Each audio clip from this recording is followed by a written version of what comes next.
My dad texted me, something came up on my wedding morning. I found out he was with his girlfriend, so I opened my will and made one change. The text came at 9:14 in the morning, 2 hours before I was supposed to walk down the aisle. 6 words. Something came up. I'm sorry. I read it 3 times, standing in a hotel mirror in my wedding suit, and then I set my phone face down and made a decision I didn't tell anyone about. Not my wife, not my best man. Not the 112 people waiting in the garden downstairs. My father chose his girlfriend over my wedding. What he didn't know, what nobody knew, was that I had already started writing the response that would change everything between us. The morning of October 14th arrived the way Nashville mornings do in the fall. Crisp and golden, with the kind of light that makes everything look like it belongs on a postcard. The maple trees lining Belmont Boulevard had turned a deep amber, and the air carried that faint smell of wood smoke and cold earth that Nathan Calloway had always associated with football games and hay rides and everything good about being alive in Tennessee. He stood in front of the floor-length mirror inside the bridal suite of the Hermitage Hotel, adjusting the knot of his charcoal grey tie for the 3rd time in 10 minutes. The suit had been custom-tailored, dark navy, single-breasted, with a subtle pinstripe that Claire had picked out herself during a Saturday afternoon in the Gulch 3 months earlier.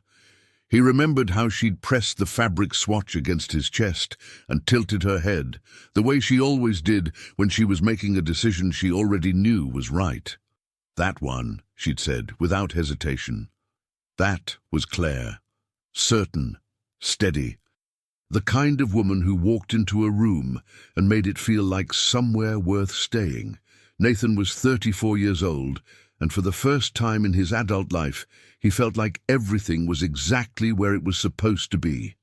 His financial consulting firm, Calloway & Associates, had crossed the $2 million revenue mark the previous fiscal year. He owned a 4-bedroom craftsman home in Green Hills. He had a woman who loved him with the kind of quiet ferocity that doesn't announce itself, but never wavers. And today, in 4 hours, he was going to marry her. His phone buzzed on the marble vanity. He assumed it was Trevor, his best friend and best man, probably texting about the boutonnieres or the rehearsal dinner seating chart they'd argued about the night before. Trevor Albright had a gift for turning minor logistical details into full-scale emergencies. But it wasn't Trevor. It was his father. "Hey, son, something came up. I don't think I'm going to make it today. I'm really sorry. Call me when you can." Nathan read the message twice, then a 3rd time. He set the phone face down on the vanity and stared at his own reflection. The man looking back at him had his father's jaw and his mother's eyes, and for a long, still moment, he didn't move at all. Derek Calloway was 61 years old and had been, for most of Nathan's childhood, the kind of father who showed up. Not always emotionally, that had never been Derek's strong suit, but physically present. Baseball games, school plays, the drive to college move-in day with a truck full of IKEA furniture and a handshake that lingered just a second longer than usual. There had been a version of his father that Nathan had believed in. That version had started disappearing about 3 years ago when Derek met Diane Weston at a real estate conference in Brentwood. Diane was 48, recently divorced, sharp in the way that made some people charming and others dangerous, and she had arrived in Derek's life like a current that slowly redirected everything downstream. Nathan had tried to like her. He'd had dinner with them twice, smiled through conversations about her interior design business and her daughter in Atlanta, told his mother afterward that she seemed fine. But fine was not the same as good for his father. Nathan had watched Derek reorganize his entire world around Diane over the course of 36 months. Family dinners became rare. Phone calls shortened. The fishing trip they'd planned for Nathan's 33rd birthday was cancelled with a text message that said simply, "Next time, I promise." There was no next time. And now this. Nathan picked up the phone again. He typed and deleted 3 different responses before settling on, "Okay, Dad." 2 words. Because sometimes 2 words carry everything that 1,000 couldn't. He tucked the phone into his jacket pocket and walked to the window. Down on Union Street, a horse-drawn carriage was moving slowly past the hotel entrance, and a group of tourists in matching orange Tennessee Volunteers sweatshirts were taking photographs in front of the fountain. The world was continuing. Indifferent and beautiful and completely unaware that something had just quietly broken inside a bridal suite on the 6th floor. Trevor knocked twice and opened the door without waiting for an answer, which was very Trevor. Boutonnieres are sorted. The photographer is set up in the garden, and the officiant just arrived, and He stopped, looked at Nathan's face. What happened? Nathan turned from the window. He kept his expression neutral, the way he'd learned to do in boardrooms, when a deal was going sideways and panic was not an option. "My dad's not coming," he said. Trevor stared at him. "What do you mean he's not coming?" "I mean, he sent me a text that said something came up and he's not going to make it. It's your wedding day. I'm aware." Trevor crossed the room in 4 strides and put both hands on Nathan's shoulders. He was a big man, former college linebacker, still built like one, and the weight of his hands felt in that moment like the most grounding thing Nathan had experienced all morning. "You okay?" Trevor asked. Nathan looked at his best friend, the man who had driven him to the emergency room at 2 in the morning during college when Nathan had a kidney stone and hadn't told anyone because he didn't want to be a burden. The man who had flown to Nashville from Houston when Nathan's engagement fell apart at 28, shown up at the door with a case of beer and absolutely nothing useful to say, and somehow made everything better anyway. "I will be," Nathan said, and he meant it. "Don't tell Claire." Trevor nodded slowly. "You sure? She doesn't need this today." Nathan straightened his tie one final time. Today is about her. He meant that too. What he didn't say, what he filed quietly into the part of himself where he stored things that needed to be dealt with later, was that something had just shifted, not broken, shifted, like a foundation that develops a crack, not from a single earthquake, but from years of small tremors that nobody bothers to measure until the wall finally gives. He'd had 34 years of small tremors. This one he would measure. The ceremony was held in the Hermitage Hotel's garden terrace, beneath a canopy of white oak trees strung with Edison bulbs that wouldn't be needed until dusk, but looked beautiful anyway. 112 guests filled the white wooden chairs arranged in perfect rows on the stone-paved terrace, and the string quartet played Claire de Lune as Claire walked down the aisle on her mother's arm. Nathan watched her come toward him and felt something loosen in his chest. She wore an ivory dress with a lace overlay and a cathedral train, and her dark hair was pulled back with a few strands loose at her temples the way he loved. She was not looking at the guests or the flowers or the Edison bulbs. She was looking at him, only at him, with that particular expression she had, part amusement, part tenderness, part absolute certainty, that had made him fall in love with her in the first place. He didn't cry. He came close. The ceremony lasted 38 minutes. The vows were personal.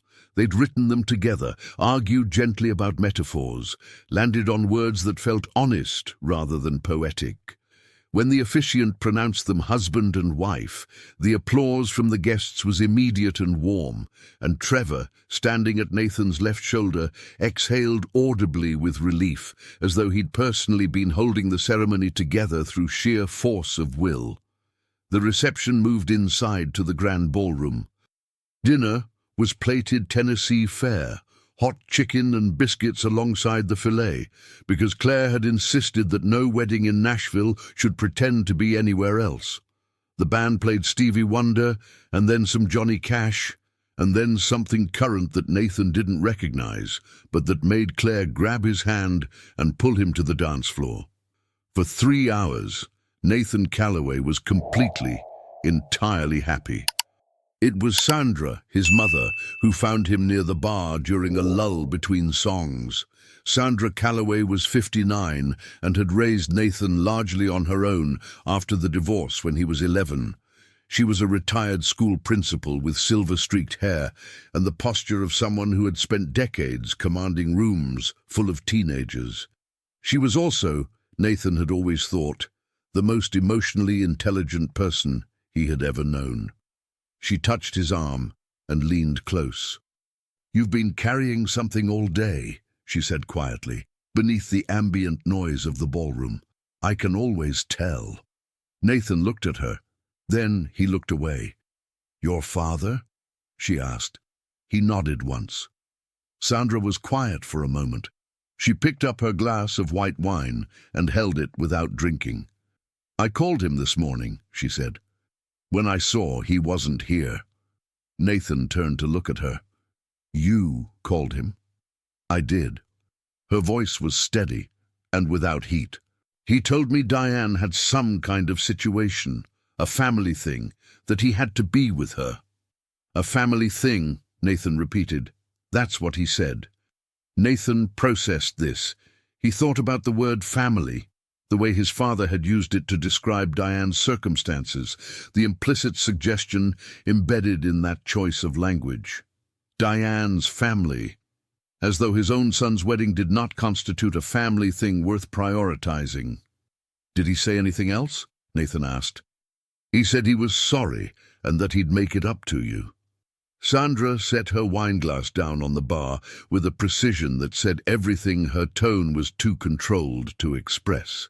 "He said that a lot when you were young, too. He meant it then, I think.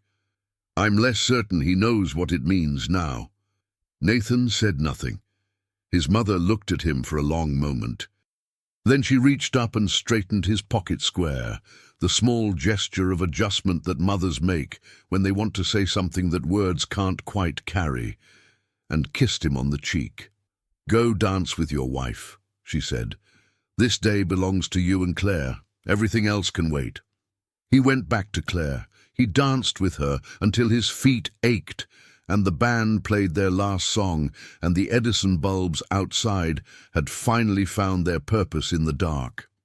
He smiled at the right moments and laughed when Trevor gave a best man speech that was equal parts roast and genuine tribute. He cut the cake and fed it to Claire and kissed her when the guests cheered. And beneath all of it, quiet and patient and growing, was the question he hadn't yet allowed himself to fully form. It came to him at 11:47 that night, as he and Claire lay in the dark of the honeymoon suite, her breathing slow and even beside him, her hand resting in his. The question was not why did he choose her over me. He already knew the answer to that one. The question was, what am I going to do about it? He stared at the ceiling for a long time.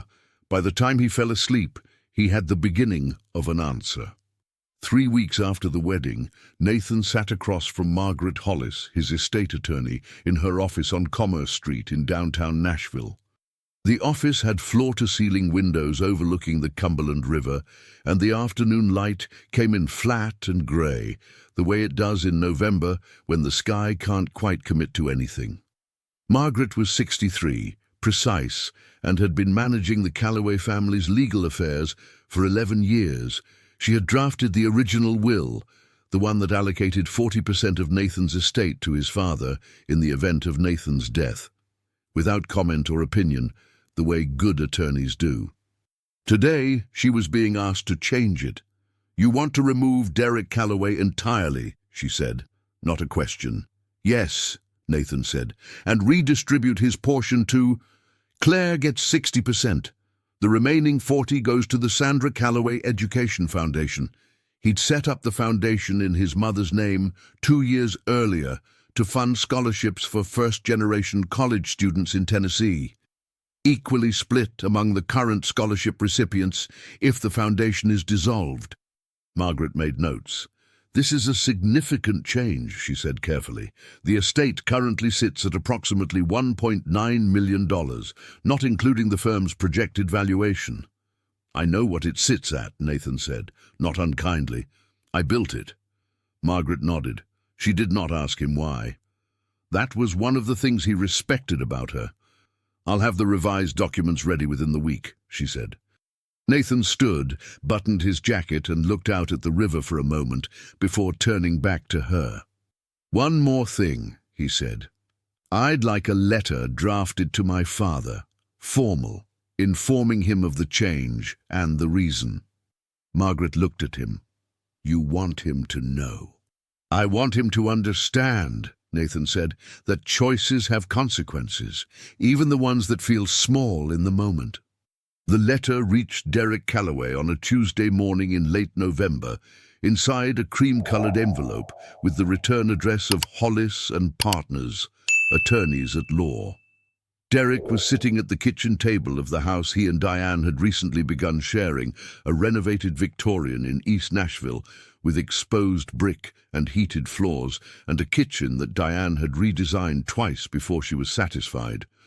He was drinking his second cup of coffee and reading the Tennessean on his tablet when he saw the envelope on the stack of mail Diane had left on the counter before leaving for a client meeting. He almost didn't open it immediately. Legal correspondence rarely carried good news in his experience, and Tuesday mornings were not when he preferred bad news. He opened it anyway. He read it once, then again. Then he set it down on the table and sat very still for a long time. The letter was 4 paragraphs. Margaret Hollis's language was precise and neutral, the way legal language is designed to be, but the meaning was unmistakable. Derek Calloway had been removed as a beneficiary from his son's estate. The letter cited, in formal terms, a significant change in the nature of the familial relationship. It did not editorialize. It did not need to. Derek picked up his phone and called Nathan. It rang 4 times and went to voicemail. He called again. Voicemail. He sent a text. "Nathan, I got the letter. Please call me. We need to talk." No response came that day, or the next. On Thursday, Derek drove to Green Hills. He knew the address. He'd been to the Craftsman House twice, once for a housewarming 2 years earlier, and once for a 4th of July gathering the summer before. He parked on the street and sat in the car for 10 minutes before walking to the front door. He rang the bell. Claire answered. She was in paint-stained jeans and a Vanderbilt sweatshirt, her dark hair pulled up, and she looked at Derek with an expression that was carefully, deliberately neutral. The expression of someone who has decided exactly how much to reveal and is sticking to that decision. "Derek," she said, "Claire." He exhaled. "Is Nathan home?" "He's at the office. On a Thursday afternoon. He works long hours." She held the door at a particular angle, open enough to be civil, not open enough to be an invitation. "Is there something I can help you with?" Derek looked at his daughter-in-law, a woman he had met 4 times before today, a woman who had married his son in a ceremony he had not attended and felt the full weight of that arithmetic press against him. "I need to talk to him," Derek said. "I know," Claire said. Her voice was not unkind. It was simply honest. "He knows that too." "Then why won't he?" "Because he's not ready," she said, "and pushing him before he's ready won't get you what you're looking for." Derek stood on the porch in the November cold and had nothing to say to that, because she was right, and he recognized rightness even when it was uncomfortable. "Tell him I came by," he said finally. "I will," Claire said, and she closed the door gently. Nathan did not call his father that week, or the week after. He wasn't avoiding the conversation out of anger, or not only out of anger. He was avoiding it because he hadn't yet figured out what he wanted to say, and Nathan Calloway did not have conversations he wasn't prepared for. It was a quality that made him excellent at his work, and occasionally maddening to the people who loved him. Trevor came over on a Saturday in December, ostensibly to watch the SEC championship game, but actually Nathan knew to check on him. They were 2 quarters into the game, beers in hand, before Trevor said anything. "You talked to your dad yet?" "No." Trevor nodded, drank his beer, waited. "He came by the house," Nathan said. "Claire told me." "What are you going to do?" Nathan looked at the television without really seeing it. The crowd noise filled the silence between them. "I don't know yet," he said. "That's the honest answer." "What do you want to happen?" Trevor asked. "Not what do you think should happen. What do you actually want?" It was the right question. It was also the one Nathan had been most carefully avoiding. He thought about his father the way he'd been before Diane, the man who had shown up, imperfect and not always emotionally available, but physically there, which had mattered more than Nathan had ever admitted. He thought about the handshake at college move-in day that lingered just a second too long. He thought about a camping trip to the Smoky Mountains when he was 9, and his father teaching him how to read a topographic map by firelight, and feeling for the first time in his young life that his father was paying attention to him specifically, not just parentally. He thought about a text message that said something came up. "I want my father back," Nathan said quietly. "The one from before. But I don't think that man exists anymore. And I think pretending he does is what got me here." Trevor said nothing. He didn't need to. Outside, the December wind moved through the maple trees, stripping the last of the amber leaves, and Nathan sat with the truth he'd just spoken out loud for the first time. Nathan called his father on a Sunday morning in early January, when the Cumberland River would be steel grey and the walking paths along the waterfront would be quiet. He suggested they meet at Riverfront Park on the bench near the old Shelby Street Bridge, where they used to sit when Nathan was a teenager, and Derek would occasionally take him fishing from the bank. Derek arrived first. Nathan saw him from 20 yards away, sitting on the bench with his hands folded between his knees, in the posture of a man who has been waiting longer than just the last 10 minutes. He looked older than Nathan remembered. Or perhaps Nathan was simply seeing him more clearly. He sat down beside his father. For a moment neither of them spoke. The river moved past, grey and slow, carrying the cold January light on its surface. "Thank you for calling," Derek said. "You've been waiting long enough," Nathan said. It wasn't warmth, but it wasn't hostility either. It was simply acknowledgement. Derek nodded. He looked at the river. "I owe you an explanation." "You owe me more than that," Nathan said. "But start with the explanation." Derek exhaled slowly. "Diane's daughter, Ashley, she called that morning, the morning of your wedding. She was in the hospital in Atlanta, not life-threatening but serious. She was in pieces. I couldn't leave her." Nathan looked at his father. "You couldn't call me." "I sent a text." "You sent a text," Nathan said. "You sent me a text that said something came up, on my wedding day." He kept his voice level. This was not the moment for volume. This was the moment for precision. "You didn't call. You didn't explain. You gave me 2 sentences and expected me to accept it." Derek was quiet. "And here's what I keep coming back to, Dad." Nathan turned on the bench to face his father fully.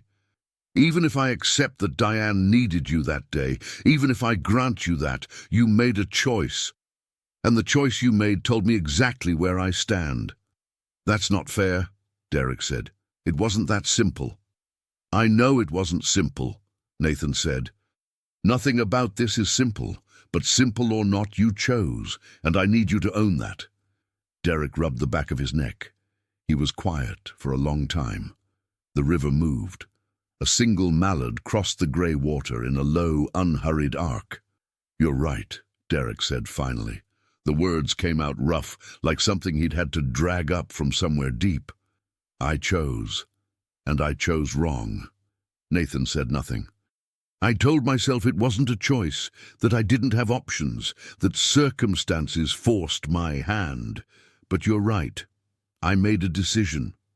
Derek looked at his son with the expression of a man looking at something he damaged a long time ago and is only now seeing clearly. I've been making that kind of decision for 3 years, telling myself it's not a choice when it is. Why? Nathan asked. It was the question underneath all the other questions. Why her over everything else? Derek was quiet for a long time, long enough that Nathan almost asked again. Because she needs me, Derek said finally. Your mother, Sandra, she never needed me the way Diane does. You never needed me the way Diane does. And I think I convinced myself that being needed was the same thing as being loved, or that it justified everything else. Nathan absorbed this. It was, he thought, probably the most honest thing his father had ever said to him, and it was also, somehow, one of the saddest. Being needed isn't the same as being loved, Nathan said, and it's definitely not the same as being a father. Derek closed his eyes briefly. No, he said, it's not. I built everything I have without your involvement, Nathan said. His voice was steady, not cruel. He was not interested in cruelty, but absolutely clear. The firm, the house, the life, Claire. All of it happened while you were occupied elsewhere. And for a long time, I told myself that was fine. That I didn't need your presence to build something real. You didn't, Derek said. You did it without me. That's not the point. Nathan shook his head. The point is that I wanted you there, not to build it for me. I never needed that. I wanted you witness to it. That's what fathers do. They show up. Not just for the easy parts. Derek looked at his son for a long moment. His jaw worked. His eyes were bright in a way Nathan hadn't seen since his grandmother's funeral, 12 years ago. The will, Derek said quietly. I want you to know that's not why I'm here. The money. I know, Nathan said. The money was never the point. The will was a statement. I needed to say something I didn't have words for. That was the only language loud enough. Derek nodded slowly. I heard it, he said. Believe me, I heard it. They sat in silence for a while. The January cold settled around them, and the river kept moving, indifferent and continuous, the way rivers do. What happens now? Derek asked. Nathan looked out at the water. The mallard had disappeared around the bend, and the surface was unbroken and still. I don't know yet, Nathan said honestly. I can't give you a roadmap for this. I don't have one. But you're here, Derek said. You called. I'm here, Nathan confirmed. That's what I can offer right now. The rest depends on what comes next. Derek Calloway nodded. He pressed his hands against his knees and looked at the river and said nothing else for a long time. And in that silence, something that had been sealed shut for years cracked open just enough to let in the cold January air. It wasn't forgiveness. It wasn't reconciliation. But it was a beginning, or the possibility of one. And sometimes, Nathan had learned, that was all you could honestly ask for. Spring came to Nashville the way it always does. Suddenly and without apology, overnight transformations that make winter feel like a rumor. By March, the dogwoods along Belmont Boulevard were flowering, and the air had that particular quality of Tennessee spring that smells like rain and red clay and something beginning.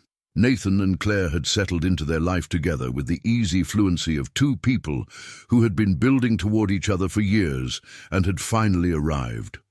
Sunday mornings meant farmers' market on 8th Avenue and coffee from the place on 12th that Claire insisted was the best in the city, and Nathan had stopped arguing because she was right. Weeknights meant dinner at the kitchen table, actual dinner with conversation, a deliberate choice they'd made early in the marriage to protect that hour from work and phones and the general erosion of attention. The firm had continued to grow.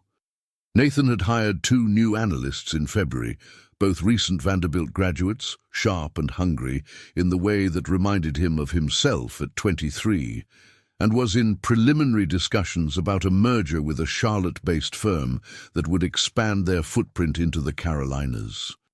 Claire had been promoted to senior architect at her firm and was leading the design of a mixed-use development in the Wedgwood, Houston neighborhood that she talked about with the particular intensity she reserved for work she genuinely loved. Life, Nathan reflected, had the quality of something built properly. Not perfect, no structure was, but sound, designed to last. His father had called 3 times since the January conversation at the river. Once in February to ask if they could have dinner. Once in March to tell Nathan that Diane had moved out of the East Nashville house. Quietly, without elaboration, as though he wasn't sure how much weight to assign to the information. And once, on a Tuesday evening in late March, simply to talk. That last call had lasted 47 minutes. They hadn't resolved anything exactly. There was no moment of cinematic reconciliation, no speech that wrapped the last 3 years in a bow and made them retroactively acceptable. That wasn't how real things worked, and Nathan had always had a low tolerance for the pretense that they did. But they had talked.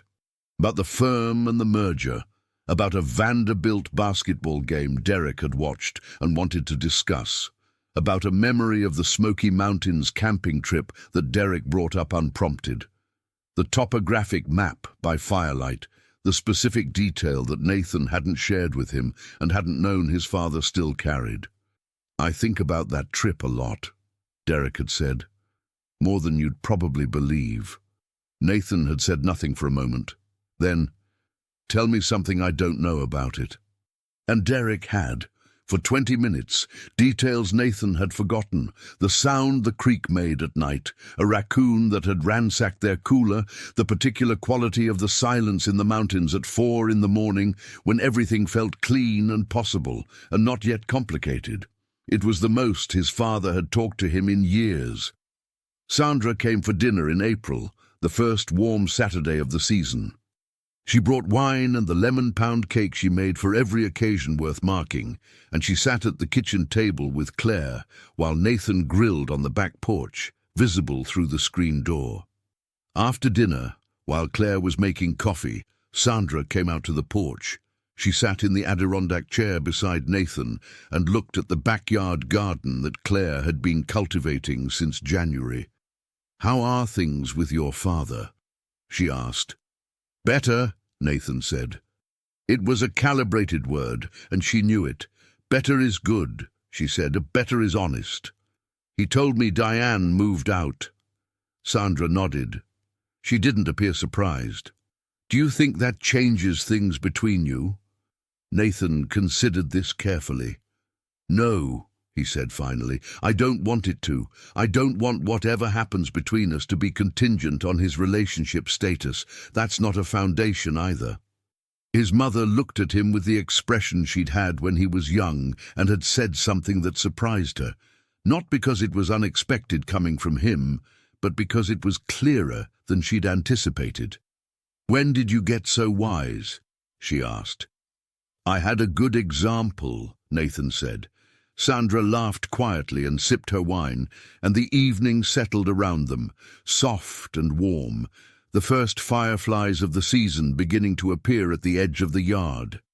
In May, Nathan met his father for lunch at a place on Broadway that Derek had suggested.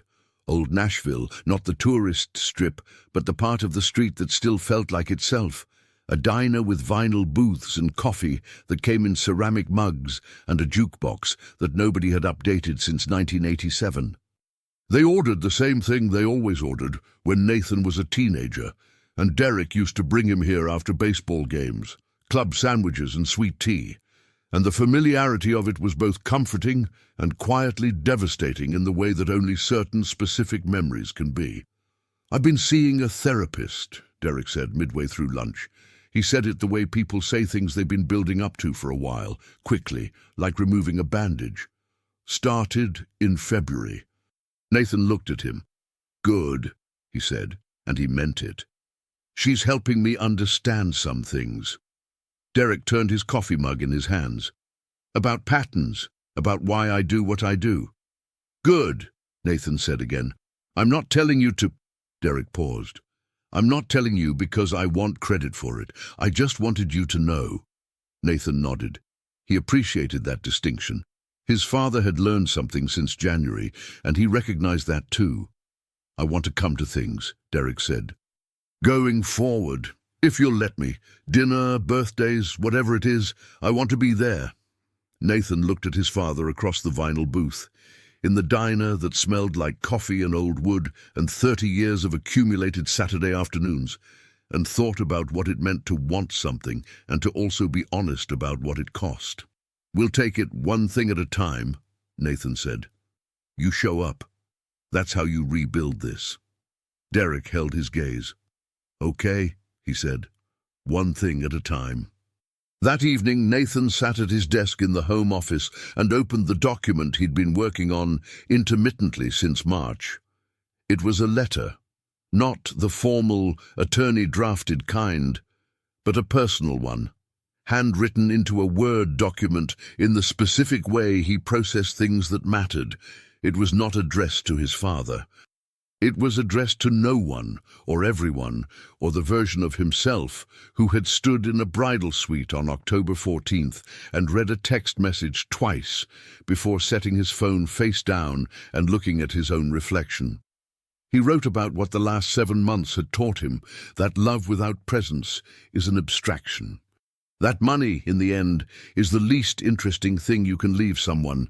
What you leave them is time and attention, and the accumulating evidence that they mattered to you specifically. That forgiveness is not a single event, but a direction, something you choose to move toward incrementally, without guarantee of arrival. He wrote that the will change had not been about punishment. It had been about language.